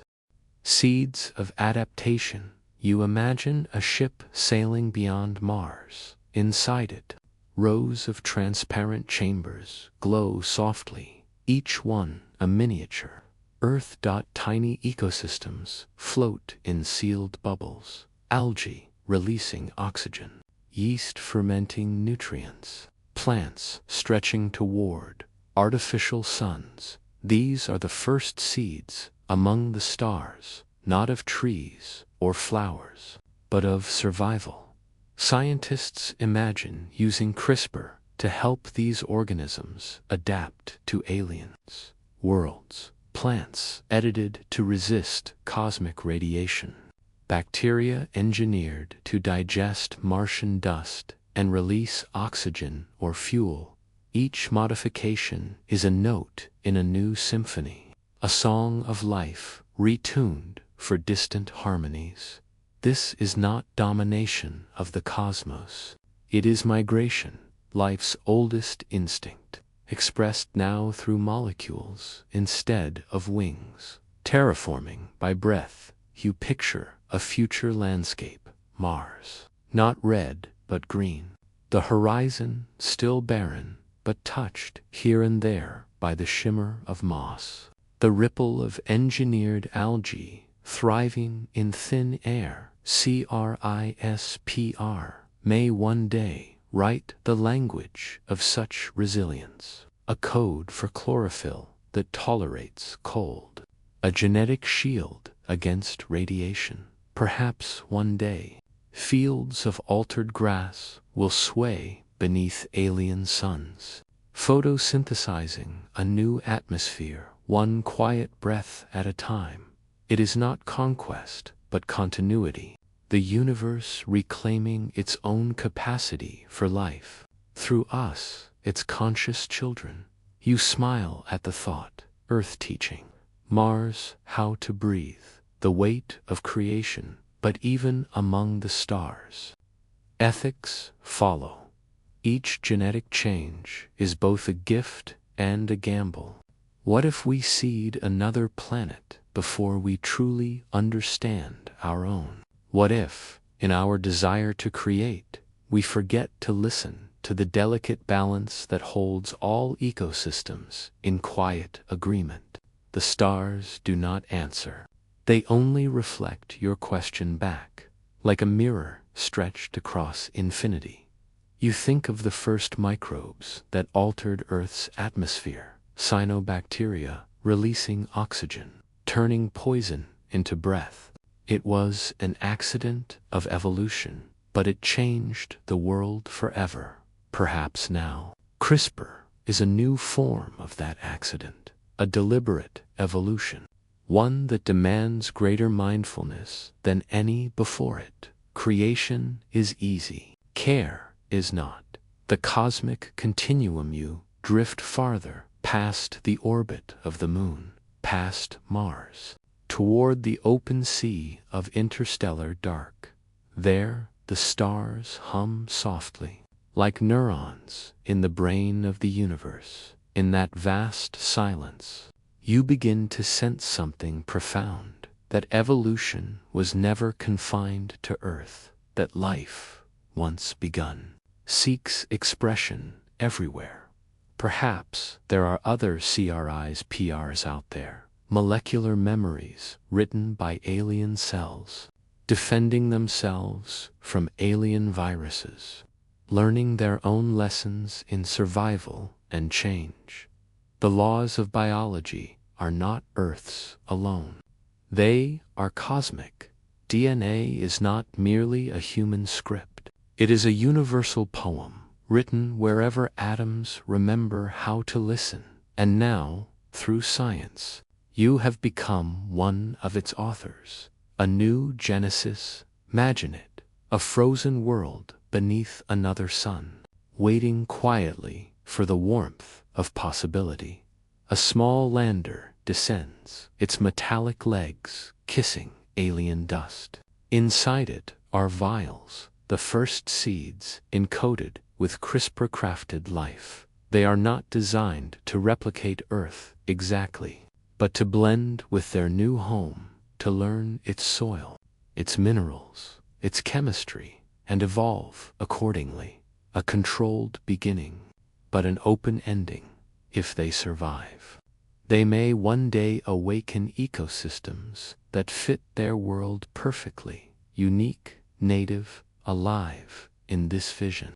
CRISPR becomes not a weapon of change, but an ambassador of adaptation. Life's quiet handshake with the unknown, echoes of humanity. And what of us, the storytellers, the scientists, the sleepers who dream of other worlds? We, too, are seeds among the stars. Our DNA is a time capsule, not only of biology, but of memory, emotion, and song. Within its spirals lie the stories of ancestors who stared at these same stars from firesides long ago. Now we carry those stories outward, folded into every strand of our being. If someday another intelligence finds traces of our code drifting in the dark, they will not only find genes, but poems, the poetry of persistence, the will to become more than dust, the breath of evolution. You realize now that evolution is not finished. It is only changing scale, from the microbial to the planetary, from oceans to galaxies. CRISPR is one of its tools, a conscious extension of nature's own self-editing instinct. Through it, life learns to write more deliberately, but also, perhaps, more compassionately. You feel a strange peace at this thought. For all the fear and uncertainty of such power, there is also beauty, the beauty of understanding that creation is not random, that even in vast emptiness, life seeks connection. The stars are not cold anymore. They feel like the tips of growing roots, seeking new soil in cosmic dark. Homeward reflection. You turn your gaze back to earth. It gleams below you, delicate, shimmering, impossibly alive. The same blue that gave you birth, the same air that taught your lungs to trust. You understand now that carrying life outward is not about escaping home. It is about remembering it, recreating that fragile balance wherever you go. CRISPR, for all its microscopic elegance, is merely an instrument in that memory, a reminder that adaptation is an act of love, even as humanity dreams of stars. Its truest work will always be the same: to protect life, to nurture it, to help it grow into harmony with its world, whether that world is Earth or something yet unnamed. Transition. You begin to descend, slowly, gently, as if falling back into a dream. Earth's light expands beneath you, and the stars fade into softer hues. The last thought that drifts through you is not of technology, nor of invention, but of continuation. That CRISPR's story, like evolution's, is a promise passed quietly from one generation to the next, a promise not of perfection, but of potential. And, as your body relaxes, as gravity's familiar pull returns, you hear the next whisper, a question forming in the silence. If we can carry life to the stars, can we also learn to carry wisdom, to evolve our hearts as we evolve our genes? The stars have dimmed now. You find yourself once again in the quiet hum of a laboratory, not the shining, sterile kind, but one that feels almost human, a faint smell of coffee, notes scrawled in the margins of notebooks, a soft sigh from the scientist watching her samples glow. The air carries an energy that isn't excitement, but reflection. CRISPR has reached a point where discovery and responsibility meet, and the space between them is thin as light on glass. Tonight, the work is no longer about what can be edited. It's about what should be. The moment of power. There's a story in every lab, a moment when a researcher realizes the weight of their experiment. It's rarely cinematic, no thunderclap, no flash of revelation. It's quiet, arriving between the click of a pipette and the hum of a centrifuge. You feel that moment now. Imagine editing an embryo, correcting a genetic disease before it ever causes suffering. A beautiful thought, isn't it? But imagine, too, that the same technique could alter the color of eyes, the height of a child, the shape of intelligence. The line between healing and design begins to blur. And once blurred, it's so hard to see again. CRISPR gives humans a power evolution never reserved for one species alone, the power to rewrite the script of life consciously, And with that comes the oldest question whispered by creation itself. Just because we can, should we? Echoes of the past science remembers its shadows. History keeps them close. You recall the eugenics movements of the early 20th century, where people tried to define better humans through ideology instead of empathy. It ended not in progress, but in horror. Now, CRISPR stands at a similar crossroads, but with much quieter tools. This time, the edits are not made by politics, but by precision. Yet the moral weight remains the same. Every cut in DNA is still a cut in possibility, the trimming away of one future to make space for another. And the ethics of creation lie in choosing which futures are worthy of growing. You sit with that thought. It is heavy, but it is necessary. The quiet voices ethics is not only written in policy documents or declarations, it is whispered in the hearts of those who work late into the night, staring at cells glowing beneath the microscope. Scientists to dream. They feel the ache of parents who lose children to genetic illness, the longing to heal what evolution left unfinished, and yet they also carry fear that healing without humility can turn into hubris. Some say CRISPR should never be used on embryos, that altering germline DNA, the kind passed to future generations, crosses a sacred threshold. Others argue that not using it when we could prevent suffering is its own kind of cruelty. There is no perfect answer, only balance, only awareness that every discovery demands reflection equal to its power. The line between hope and hubris, the stillness. You imagine a future laboratory.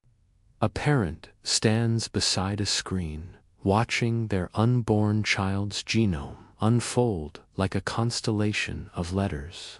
A scientist points gently. This sequence may cause disease. We can fix it. The parent hesitates.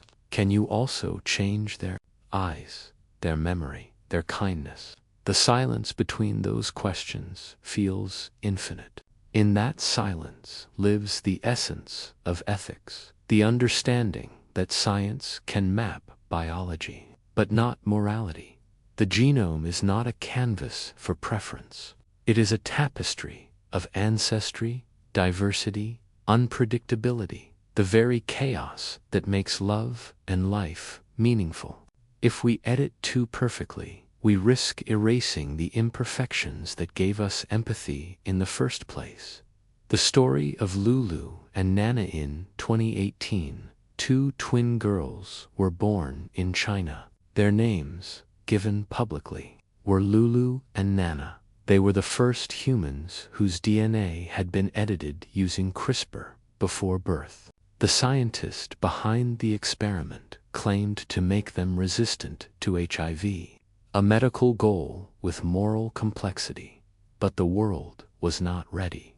The experiment broke ethical guidelines, ignored global consensus, and introduced unknown changes into their genomes. The reaction was immediate: outrage, fear, disbelief, because science is not just about success, but about consent, transparency, and shared understanding. Lulu and Nana became living reminders that power without patience can lead not to progress, but to pause, to silence, to rethinking what it truly means to create responsibly. The ethics of Caryu. Imagine a scientist placing a hand on a cultured dish, not to manipulate, but to remember the fragility of what lies within. Ethics begins with care, with the quiet promise that creation must serve compassion first. Every experiment, every cell line, should be guided by a question deeper than data. Will this bring balance to life or burden? CRISPRs, scissors, can repair genes, but but ethics are the steady hand that decides when to lift them. True progress is not measured by speed or precision, but by wisdom, the wisdom to stop, to ask, to listen to the quiet before cutting the thread. Because every sequence of DNA represents not just chemistry, but ancestry, memory, the continuity of living history, the circle of consent creation, if done ethically, is never an act of isolation. It is a conversation. Parents, patients, scientists, philosophers, each voice matters in shaping how we move forward. In some places, global councils now discuss the boundaries of human gene editing. In others, indigenous communities remind the world that life is not a resource to be owned, but a relationship to be respected. The ethics of CRISPR are not just scientific.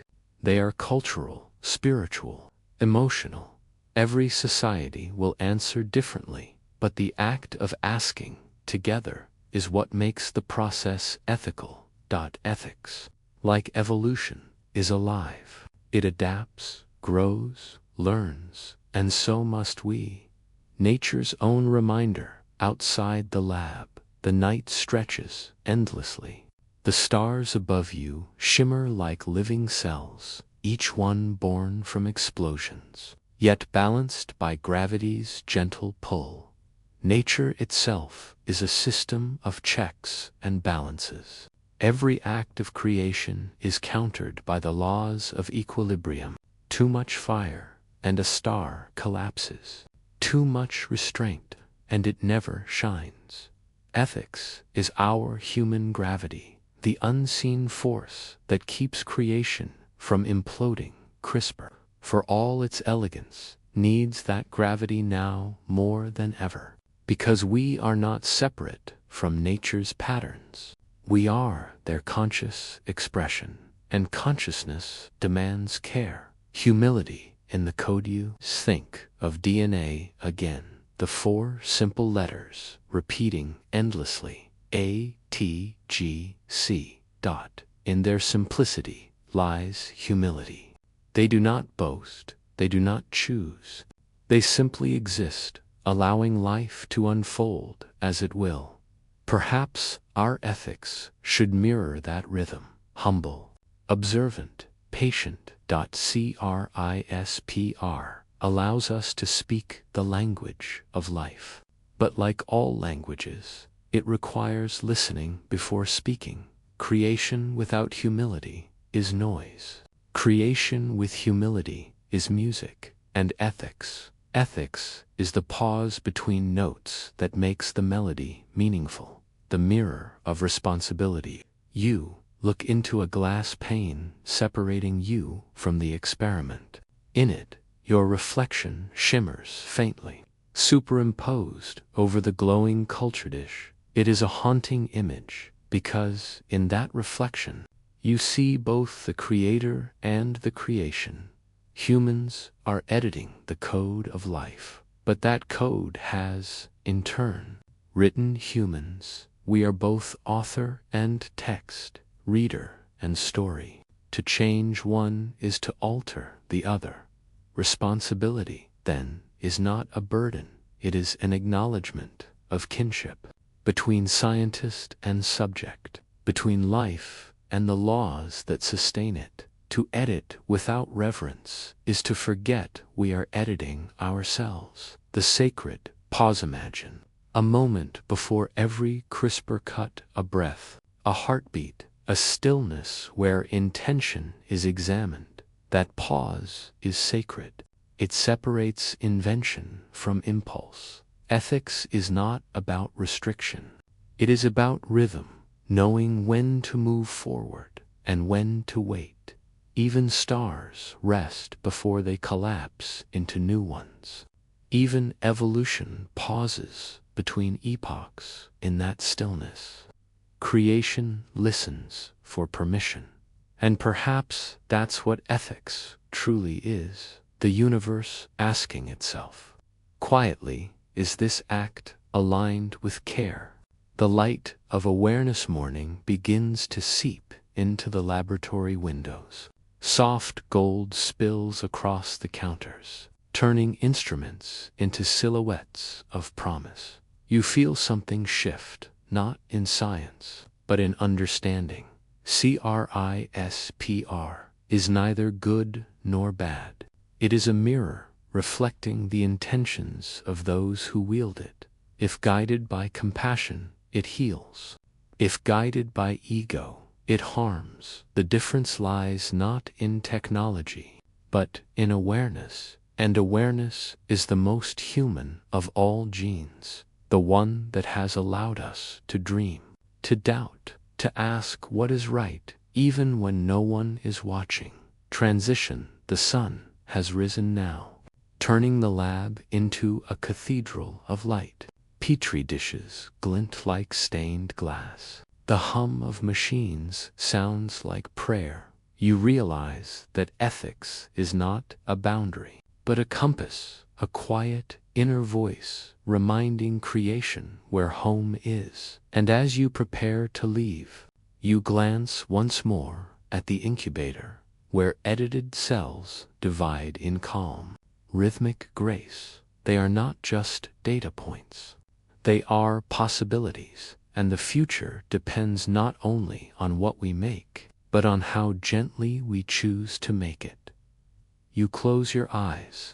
The light through your eyelids feels like warmth and forgiveness. In that warmth, a new thought rises, a final step in this long journey. If ethics guides creation, what guides humanity itself when our tools become wiser than we are? That question shimmers softly, leading you forward. The night has given way to a pale gold morning. Outside, the air feels newly washed, trees dripping with dew, birds tuning their first hesitant notes. The world feels delicate, like it's been rewritten in the smallest ways.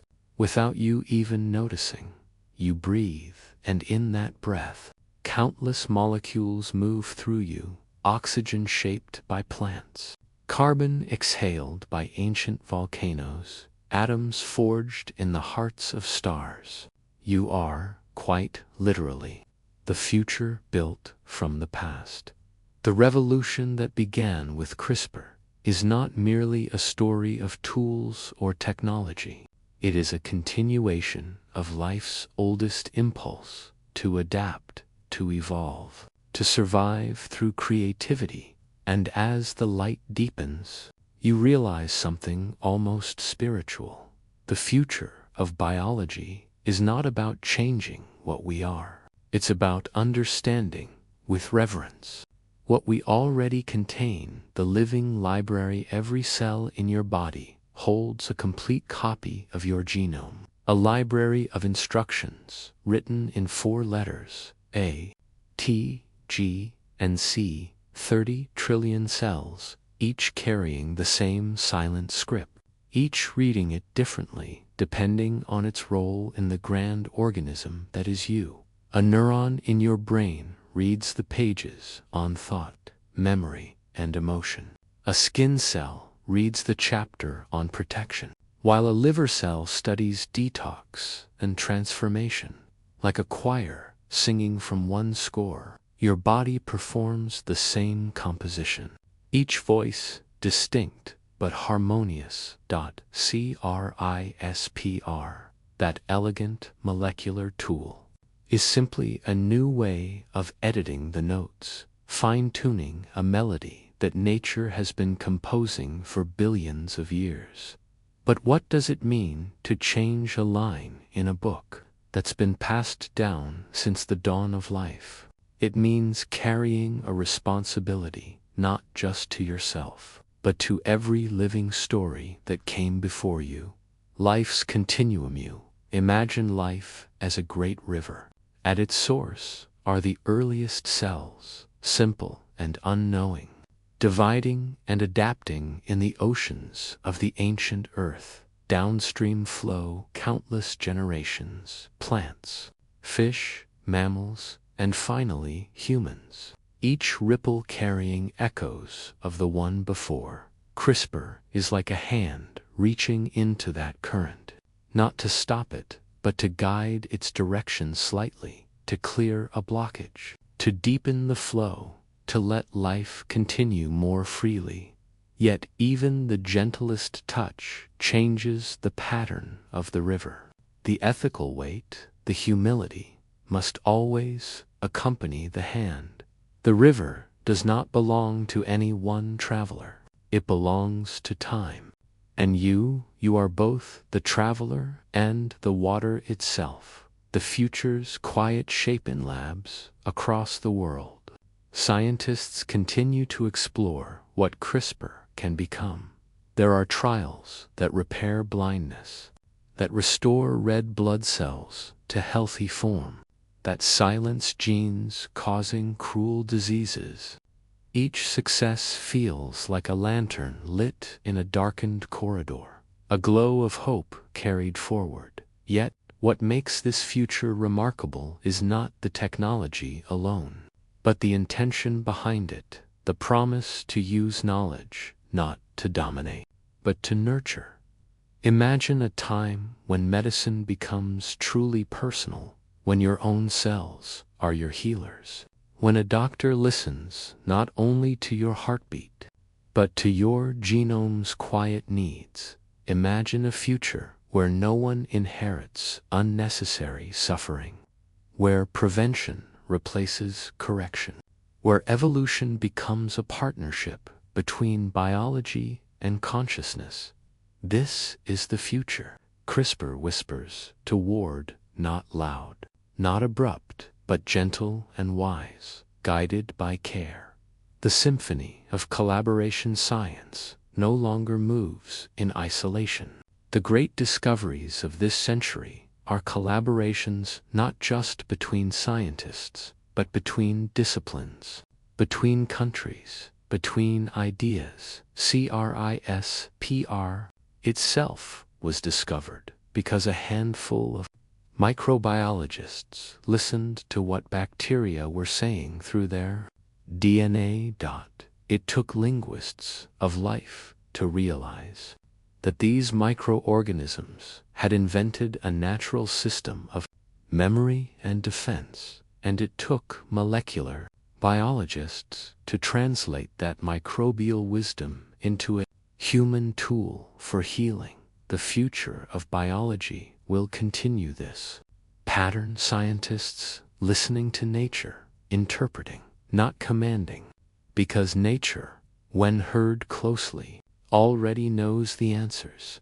You realize that perhaps the next revolution won't be about control at all, but about listening deeply enough to understand how life wishes to grow. The code and the consciousness. Close your eyes for a moment. Within you, neurons flicker like galaxies, each one firing tiny sparks of electrochemical thought. They, too, follow biological patterns, synapses, strengthened by repetition, weakened by neglect, yet consciousness arises from them, something no gene can entirely explain. If DNA is the hardware of life, then consciousness is the soft light that animates it, and here lies a mystery.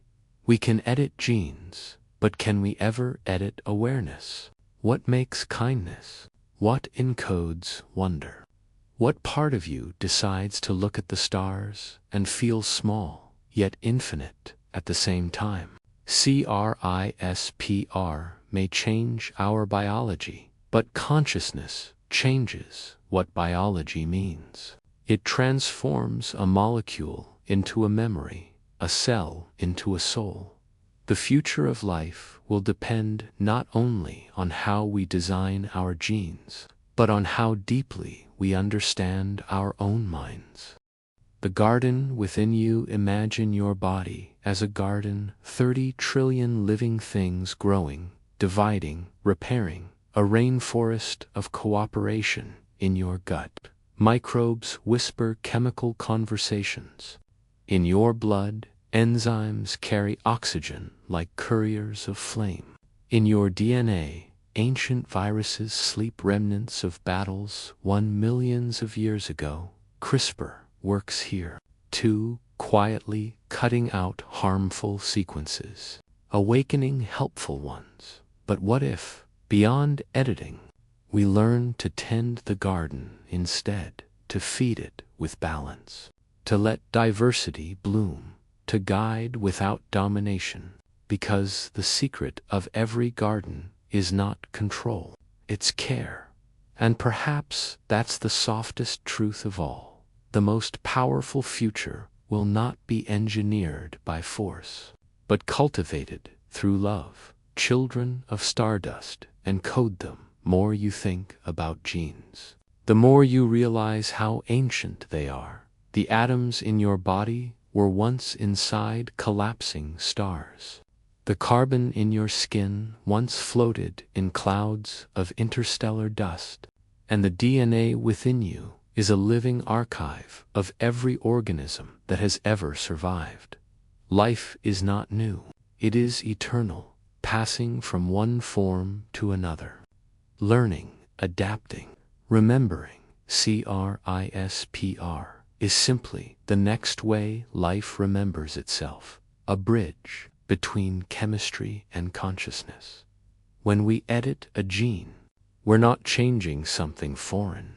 We're conversing with our ancestors, continuing their endless experiment in existence. You feel it now, a quiet unity, as if all time is folded within your cells. You are not living in the future. You are the future, breathing. The moral genome beyond, the double helix of DNA. There may exist another strand, an invisible one, woven of empathy, awareness, and ethics. Call it the moral genome.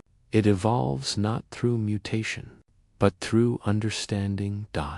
Each generation refines it, makes choices that ripple forward like waves. CRISPR gives us the ability to change the biological script, but it also challenges us to refine this moral genome, to edit cruelty into compassion, ignorance into curiosity, fear into responsibility. Because if we are to redesign life, we must first redesign the way we see it, not as raw material, but as sacred narrative. The next revolution, the quietest one, will happen not in labs, but in hearts. Echoes of tomorrows. You imagine Earth decades from now. Perhaps diseases that once devastated humanity will be reduced to memories. Perhaps extinct species will return, their DNA revived from preserved fragments. Perhaps crops will grow in barren lands, nourishing billions. And perhaps we will finally learn that the greatest technology is not invention, but intention. Every CRISPR edit, every medical breakthrough, every spark of human thought will carry a question. Does this act honor life? If we can hold that question gently, without arrogance or fear, then the future will unfold like the dawn you're witnessing now, slow, soft, and full of promise. The breath of continuity you breathe again. Air moves in and out, invisible, simple, vital. Each breath connects you to every living thing that ever breathed before you. Dinosaurs, mosses, whales. The first bacteria on a volcanic shore, they all shared this same motion. Inhale, exhale. Life continues, and so, too, will the story of CRISPR, not as a single event, but as a continuum of creation. Each discovery guided by the gentle rhythm of care. The future is not built in one moment of brilliance. It is woven breath by breath, choice by choice, like the double helix itself. The still point as twilight returns. You sit in quiet reflection. The world outside hums with its usual sounds, wind through leaves, the distant call of life continuing, you realize that the future isn't coming. It's already here, flowing through every pulse, every thought, every cell dividing quietly inside you. You don't need to chase it. You only need to listen, because the greatest revolution is not in changing what life is, but in understanding what life means. And tonight, as you drift toward sleep, you carry that awareness with you. The awareness that you are both the observer and the observed, the editor and the edited, the creation and the creator. The heartbeat slows. CRISPR, the quiet revolution, continues its work in the background of the world. But here, in stillness, the future feels less like technology and more like tenderness. You are part of it, a cell among stars, a thought among generations, a fragment of life forever rewriting itself toward love. The story rests now, not with an ending, but with an open pulse, a soft glow, because the future has always been within you.